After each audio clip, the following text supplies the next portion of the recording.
hello, good day, and,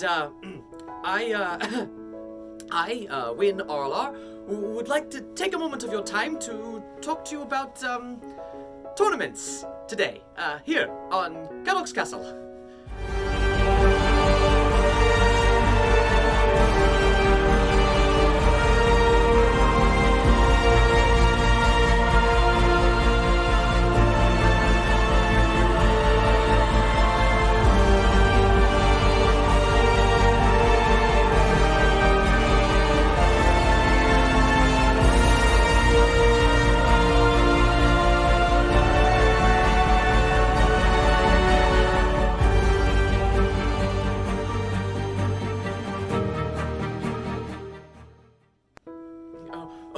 Hello. It is me, Wyn Aralar, the elf. Yes. I wish to talk to you a little bit today about tournaments. A great way to test your martial prowess within the world of Amtgard. Please bear with me, as I am not used to this format of storytelling. But if you're willing to listen, I'm willing to talk. Yes. Where shall I begin? Types of tournaments. Yes, there are two major types of tournaments that have the same basic structure, if you will. It is a martial test of your skill. No magic, no archery, no throwing weapons of any sort, no armor. It is more so like a ditch battle game where you are competing against your opponent one-on-one. Yes, and there are two levels, as I said. Oh, this is much harder to keep straight than I thought. There are two levels. Yes, there is the park level, which happens locally at your normal park, and there is the kingdom level tournament as well, which the park level is simply called a park level, whereas the kingdom level may be a weapon master, a war master, Olympiad, or some other type of inter-kingdom sort of competition. Yes. Now, there's a very important reason why there are two different types, but that unfortunately is information I can't give to you right now. I need to tell you later, after you know the structure of tournaments. Yes. A tournament requires you to sign into a registry, to go on ahead and place your name or your mark to say, I shall compete in this tournament. That way those running it can know exactly who is competing and when to call you forth for different categories. Yes. There are 5 categories, with one being more optional, as I have not seen it as much within certain realms of Amtgard. And that would be this. It is, the first category would be a short sword, or single sword, if you will. A sword measuring about 3 feet in length. Oh my. Yes. A sword measuring 3 feet in length and only using one of them. Then there's Florentine, or what some who are more experienced call Flow.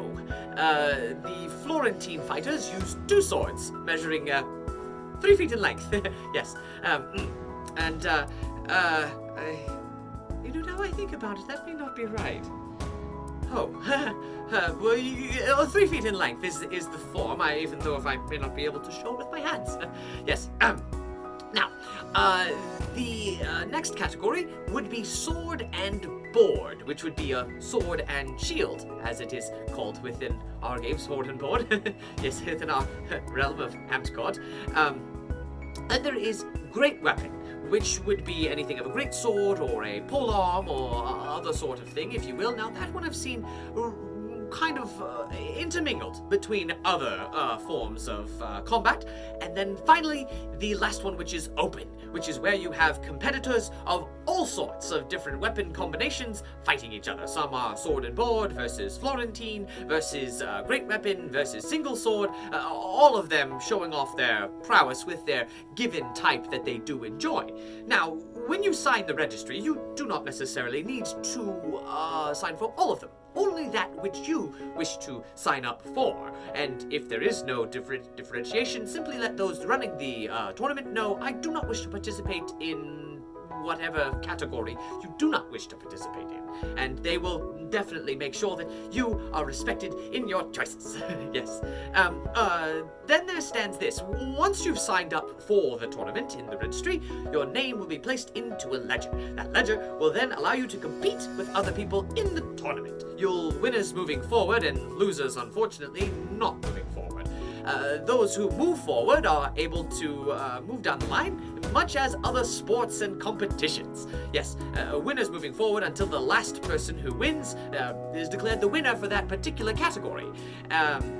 This also might work with points as well, not just a win, where the number of kills moves certain people forward, where if you win, you gain a certain number of points, and that moves you along. So mayhaps you might have been the person to win the tournament by simple number of wins, but somebody beat you by points. That is another way to do it as well.